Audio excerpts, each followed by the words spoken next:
पढ़े थे refrigeration and air conditioning के अंदर साइक्रोमेट्री। लास्ट लेक्चर में अपन ने पढ़ा था ड्यू पॉइंट टेम्परेचर और वेट बल्ब टेम्परेचर, आपका ड्राई बल्ब टेम्परेचर, और ये पढ़े थे अपन ने। उसके बाद लास्ट में अपन ने किया था ड्यू पॉइंट टेम्परेचर। तो ड्यू पॉइंट टेम्परेचर क्या होता है? ड्यू पॉइंट टेम्परेचर क्या होता है, डीपीटी क्या होता है? जब आपका टेम्परेचर जो हो इतना हो जाए कि जो उसके अंदर मॉइस्चर है, मॉइस्चर कंटेंट जो है उसके अंदर, वो किस में कन्वर्ट हो जाए? वो कंडेंस्ड हो जाए। मॉइस्चर कंटेंट कंडेंस्ड हो जाए।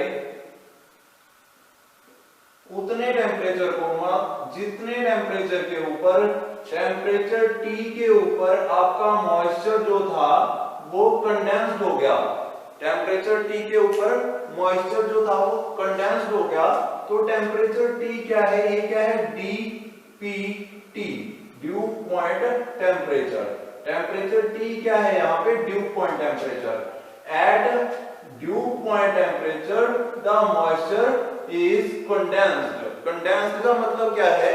जैसे अपन ने कंडेंसर के बारे में पढ़ा था लास्ट चैप्टर के अंदर, तो कंडेंसर की वर्किंग क्या थी? उसका काम क्या था? जो वेपर्स थे उसको लिक्विड में कन्वर्ट कर देना। वेपर्स उसके अंदर आ रहे थे कंप्रेसर से और उसको लिक्विड में कन्वर्ट करा था। ऐसे ही जब मॉइस्चर जो है वो कंडेंस्ड हो जाए, कंडेंस्ड का मतलब लिक्विड में कन्वर्ट हो जाए, तो जितने टेम्परेचर के ऊपर वो लिक्विड में कन्वर्ट होंगे उस टेम्परेचर को आप क्या बोलेंगे? Due point temperature. ड्यू आपने इसके अंदर पढ़ा होगा पहले भी, ड्यू पॉइंट टेम्परेचर। तो नेक्स्ट आता है आपके बाद, इसके बाद ड्यू पॉइंट डिप्रेशन। नेक्स्ट है due point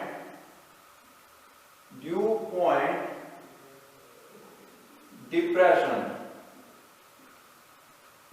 due point depression क्या होता है?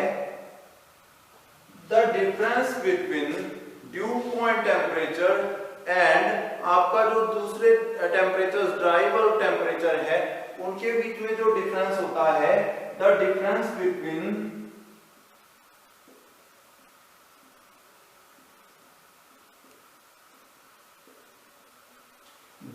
Dry bulb temperature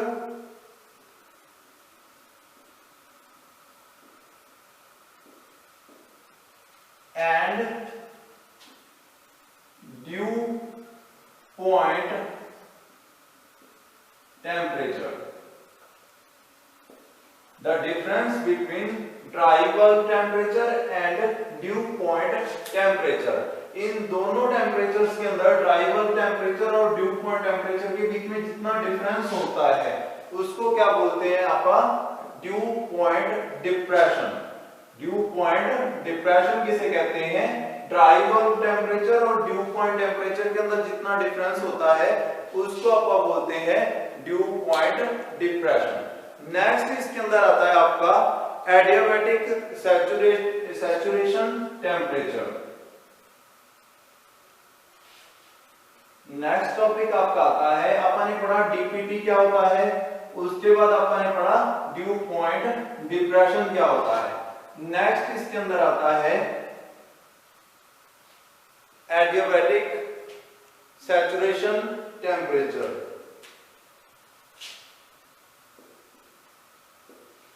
adiabatic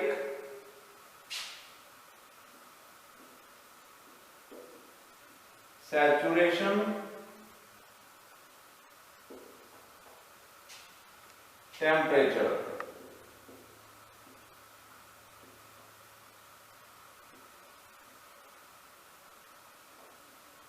adiabatic saturation temperature कौन सा होता है? ऐसा टेम्परेचर जिसके कारण जो आइस या वाटर है वो सैचुरेट हो जाए in air by evaporating adiabatically. The temperature at which the ice और वाटर, आइस मतलब कि जिसको अपन इतना टेम्परेचर था कि वो आइस के अंदर कन्वर्ट हो रखा था, आइस और वाटर कैन, ऐसे टेम्परेचर के ऊपर जिसके ऊपर आपका आइस है चाहे वाटर है, वो क्या हो जाए, कैन सैचुरेट एयर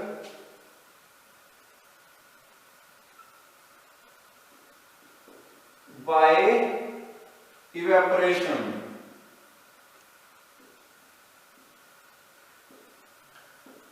इवेपोरेशन के जरिए, इवेपोरेशन प्रोसेस के कारण, बाय इवेपोरेटिंग एडियाबैटिकली, जब मैं इसको लिखी देता हूं, बाय इवेपोरेटिंग एडियाबैटिकली,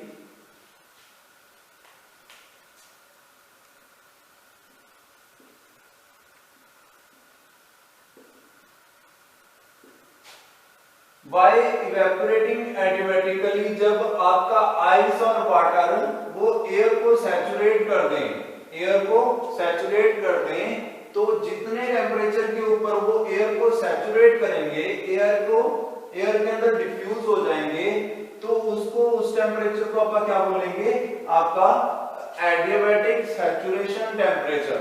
फिर से सुनते हैं, जैसे कि कोई टेम्परेचर है, टेम्परेचर टी टेम्परेचर के ऊपर क्या हुआ, जो आइस थी और जो वाटर था वो क्या हो गया, सैचुरेट हो गया, एयर के अंदर मिक्सअप हो गया, डिफ्यूज हो गया, एयर के अंदर डिफ्यूज हो गया। जितने टेम्परेचर के ऊपर जो आपका वाटर था या आइस थी वो एयर के अंदर सैचुरेट हुआ, उस टेम्परेचर को क्या बोलेंगे, आपका एडियाबैटिक सैचुरेशन टेम्परेचर। लेकिन ये जो सैचुरेट होने का प्रोसेस है ये कौन सा होना चाहिए, इवेपोरेटिंग एडियाबैटिकली। एडियाबैटिकली अगर इवेपोरेट हो रहा है तो उसको आप बोलेंगे क्या, ये कौन सा टेम्परेचर है, एडियाबैटिक सैचुरेशन टेम्परेचर। तो इसको बोलते हैं आप एडियाबैटिक सैचुरेशन टेम्परेचर। तो ये अपना नेक्स्ट टॉपिक था। इसके बाद आपका आता है, नेक्स्ट टॉपिक आपका आता है इसके अंदर sensible heat. Sensible heat, sensible heat क्या होता है, सेंसिबल हीट,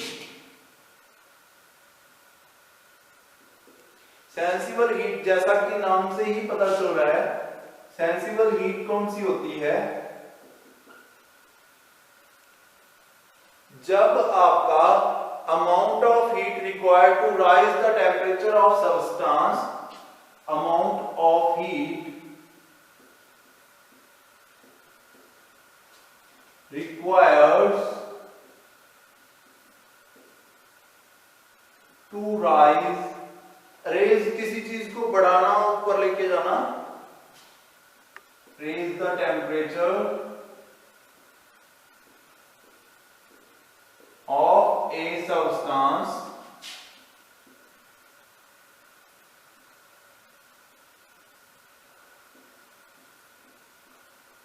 किसी सब्सटेंस के अंदर उसका टेम्परेचर इंक्रीज करना without changing it's state, without changing it's state, उसकी स्टेट को चेंज किए बिना, उसकी जो उसका जो स्टेट है, जिस स्टेट में है वो, उस स्टेट को चेंज किए बिना उस सब्सटेंस का टेम्परेचर इंक्रीज करना, उस सब्सटेंस को टेम्परेचर को राइज करना क्या कहलाता है, आपका सेंसिबल हीट। मान लो मैंने एक आइस यहाँ पे है, आइस को मैंने हीट किया, थोड़ा सा हीट किया, तो इसके अंदर क्या था, सबसे पहले ये -24 डिग्री था, उसके बाद अगर मैंने इसको थोड़ा सा इंक्रीज कर दिया टेम्परेचर, तो -23 डिग्री, -22 डिग्री और -0 डिग्री तक आइस रहती है, तो -10 डिग्री, -5 डिग्री, -4 डिग्री, कितना भी आ सकता है इसका टेम्परेचर। मान लो इसको आप 0 डिग्री से नीचे नहीं कर सकते, आइस को 0 डिग्री से नीचे नहीं कर सकते, तो अगर आपने 0 से इसको 1 डिग्री पर कर दिया, 0 डिग्री पर तो ये आइस थी, अगर मैंने इसको 1 डिग्री पर कर दिया तो ये मेल्ट होना शुरू हो जाएगी। मेल्ट होना शुरू हो गई तो इसका मतलब है इसने अपनी स्टेट चेंज कर दी। पहले तो ये आइस थी, फिर ये वाटर के अंदर कन्वर्ट हो गई। तो उस चीज को अपन सेंसिबल हीट नहीं बोलेंगे। सेंसिबल हीट कौन सी होगी?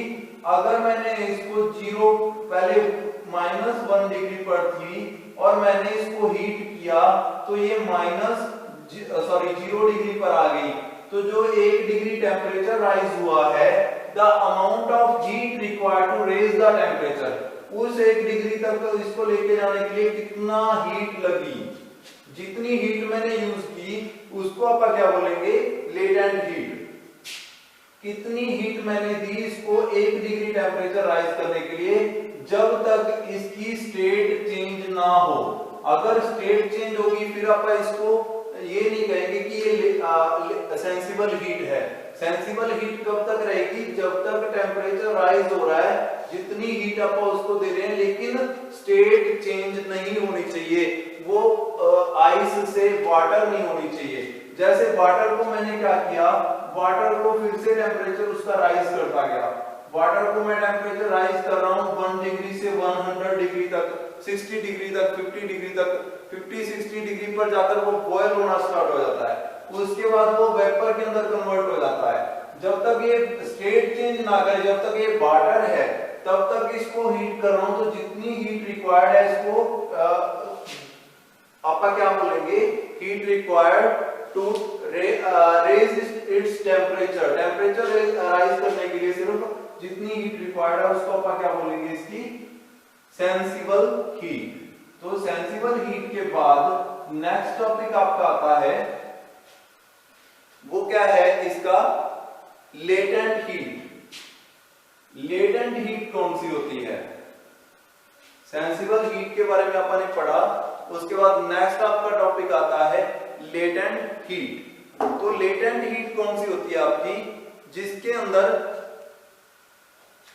लेटेंट हीट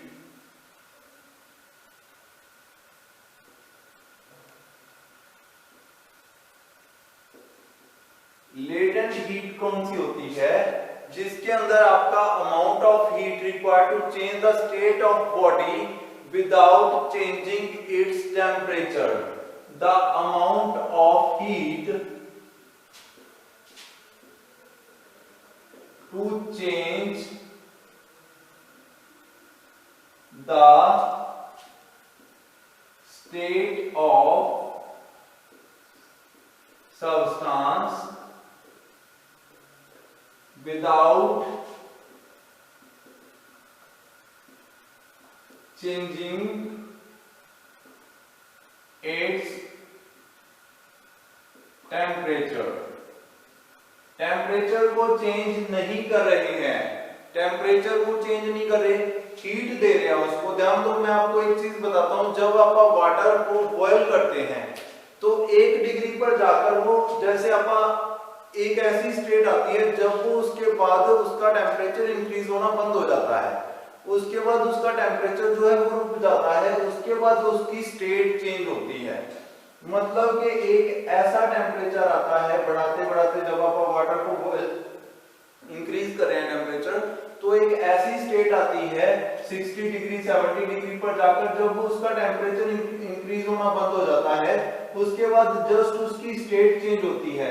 ऐसे बहुत सारे मटेरियल्स हैं, सब्सटेंस हैं, जिनकी जो ये बॉइलिंग पॉइंट है या जिनका स्टेट चेंज करने का पॉइंट है वो अलग अलग होता है, वो वेपर में किसी और टेम्परेचर पर जाते हैं। जैसे कि अपन ने boiling temperature of different gases पढ़ा था, जिसके अंदर कुछ गैसेस ऐसी थी जो -23 डिग्री पर जाकर ही बॉयल होना स्टार्ट हो जाती हैं। -23 डिग्री, -47 डिग्री, इतने टेम्परेचर पर जाकर तो वो बॉयल होना स्टार्ट हो जाती है, वेपर बन जाते हैं उनके। तो ये क्या है, उनका स्टेट चेंज हो गई। इसको स्टेट चेंज करने में वो बॉयल हो गया, बॉयल होने के बाद अब उसका टेम्परेचर बढ़ना बंद हो गया, no temperature increase, no temperature increasing after that.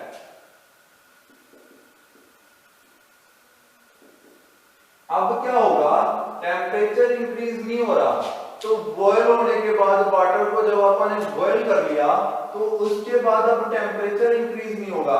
अब क्या होगा, जस्ट उसकी स्टेट चेंज होगी, स्टेट चेंजिंग, जो स्टेट है उसकी चेंज हो जाएगी।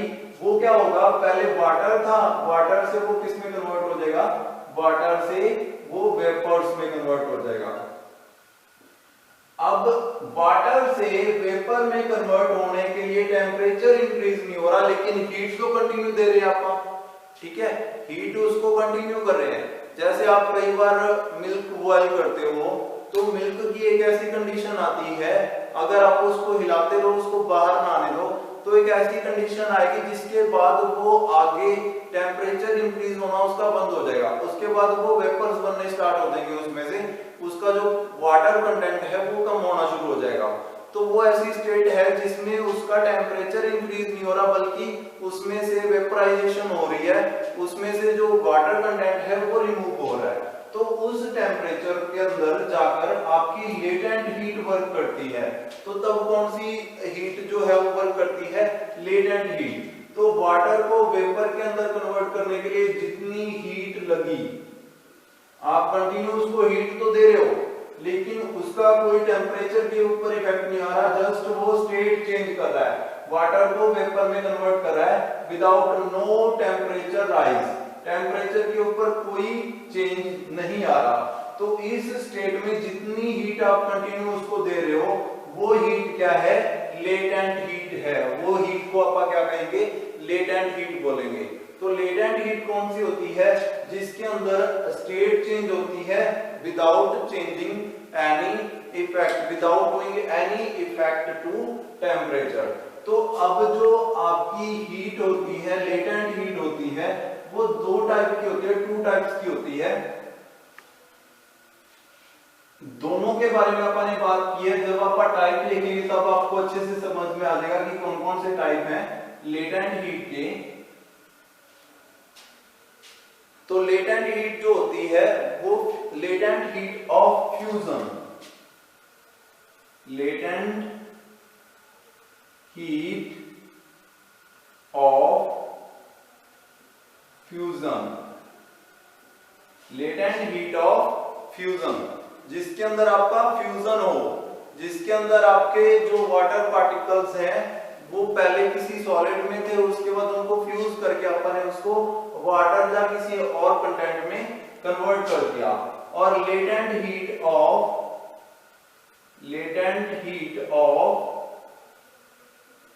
Vaporisation,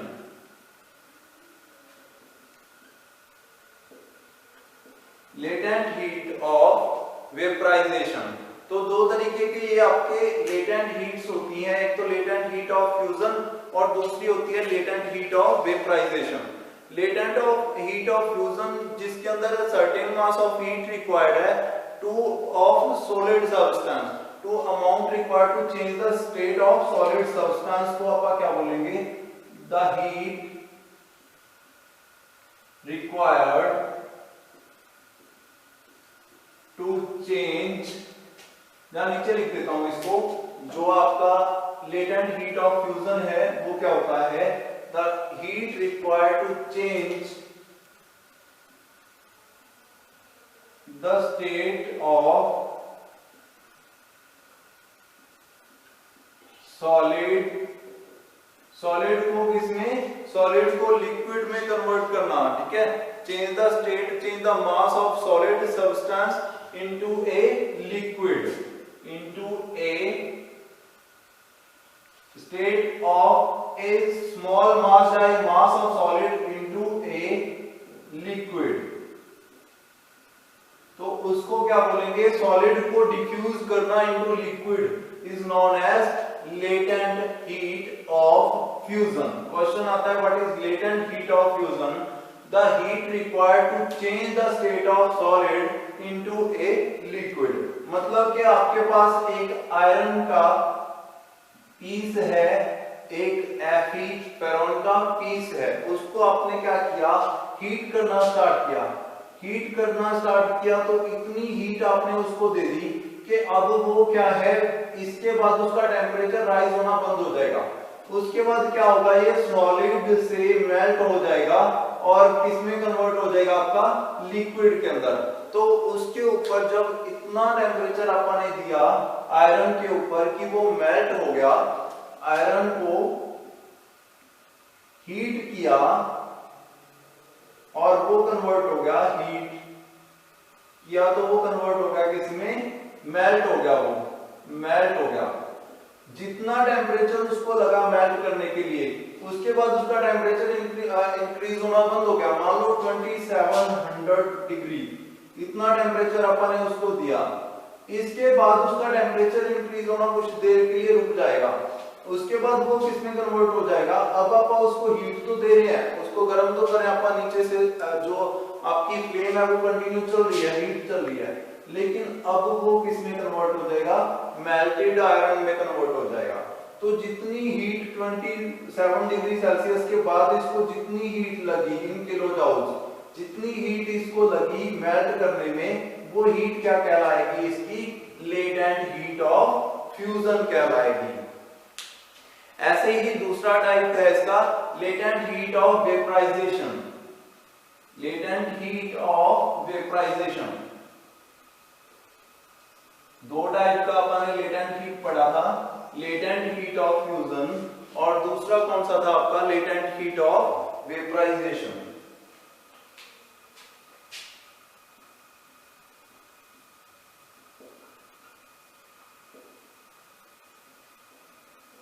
latent heat of vaporisation.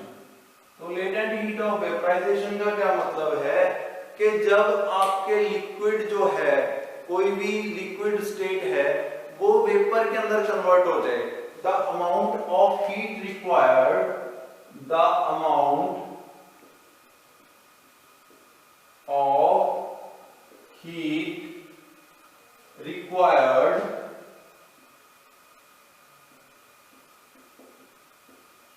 to change the state of a liquid into vapors, liquid को वेपर्स में कन्वर्ट करना। The total heat required to change a liquid into vapor without changing its temperature, ये दोनों condition में लगेगा। Last में एक line आपने फ्यूजन वाले में भी लिखनी थी, इसमें भी लिखनी है, without changing its temperature। Temperature के ऊपर कोई चेंज नहीं आना चाहिए, टेम्परेचर जो है वो इंक्रीज नहीं होना चाहिए। विदाउट चेंजिंग इट्स टेम्परेचर, अगर आप उसको इंक्रीज करते हो, उसकी स्टेट को चेंज करते हो, तो उसको क्या बोलते हैं आपका, उसका vaporization, latent heat of vaporization. Next आपका आता है लास्ट इसके अंदर टर्म्स के अंदर एंथैल्पी। लास्ट है, लास्ट टर्म जो यूज करते हैं आप, वो कौन सी है आपकी, एंथैल्पी। एंथैल्पी क्या होता है,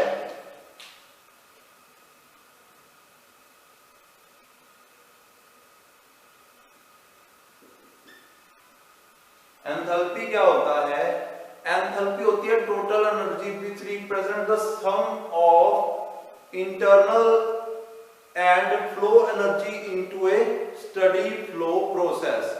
अगर आप किसी स्टडी फ्लो प्रोसेस की बात कर रहे हैं, मतलब कि एनर्जी जो है वो ट्रांसफर हो रही है, तो द अमाउंट ऑफ हीट, जो जितना द सम, जो उसका टोटल एनर्जी है, जो उसकी इंटरनल एंड फ्लो एनर्जी है, the sum of total energy या टोटल एनर्जी, जितनी भी एनर्जी उसके अंदर ऐड है, जो रिप्रेजेंट करती है the total energy which represent the sum of flow energy. Total energy जितनी भी है, the sum of total energy means इसके अंदर कौन सी है, फ्लो एनर्जी है, फ्लो एनर्जी। और दूसरी कौन सी है आपकी, फ्लो एनर्जी के साथ साथ इसकी कौन सी है, इंटरनल एनर्जी। फ्लो एनर्जी और इंटरनल, एनर्जी, इन दोनों का सम जो टोटल एनर्जी दिखाएगी, the sum of total energy, वो क्या होगा, वो टोटल एनर्जी क्या होगी, जो टोटल एनर्जी है ये क्या होगी आपकी एंथैल्पी होगी।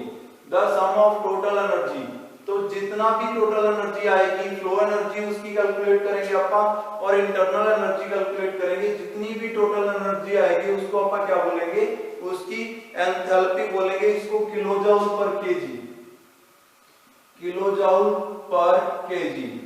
ये हीट की एनर्जी है, heat flow, internal energy of heat and flow energy of heat. तो टोटल एनर्जी जितनी आ गई उसकी, इसको मैं ऐसे लिखता हूं, द टोटल एनर्जी जो उसकी है विच represent, the total energy which represents the internal and flow energy, internal and flow energy को रिप्रेजेंट करे, जो दोनों चीजों को, ठीक है, इन a steady flow process, in a steady flow process.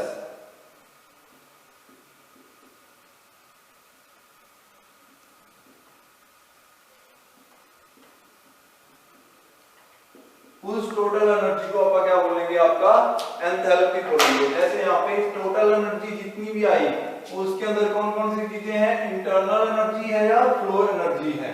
Study flow process है, बिल्कुल स्टडी आपकी एनर्जी जो है वो ट्रांसफर हो रही है। तो उस स्टडी फ्लो प्रोसेस के अंदर इंटरनल एंड फ्लो एनर्जी का total sum, the sum of internal and flow energy is known as enthalpy. ठीक है, यहाँ पे ये भी लिख सकते हो, represent the sum of internal energy and flow energy in a steady flow process is known as enthalpy. इसको मापते हैं किलो जूल पर केजी के अंदर। तो ये थे आज के टॉपिक अपना, जिसके अंदर अपन ने साइक्रोमेट्री के बारे में पढ़ा, आज अपन ने डीपीटी के बारे में पढ़ा, ड्यू पॉइंट डिप्रेशन के बारे में पढ़ा, ठीक है, और enthalpy, sensible heat, latent heat, ये सारे इंपॉर्टेंट टॉपिक हैं, टर्म्स हैं, जो कि 2-2 नंबर के अंदर एग्जाम्स के अंदर हर बार पूछी जाती हैं। तो ये आपको आएंगी। नेक्स्ट जो आप आगे आप पढ़ेंगे इसके बारे में,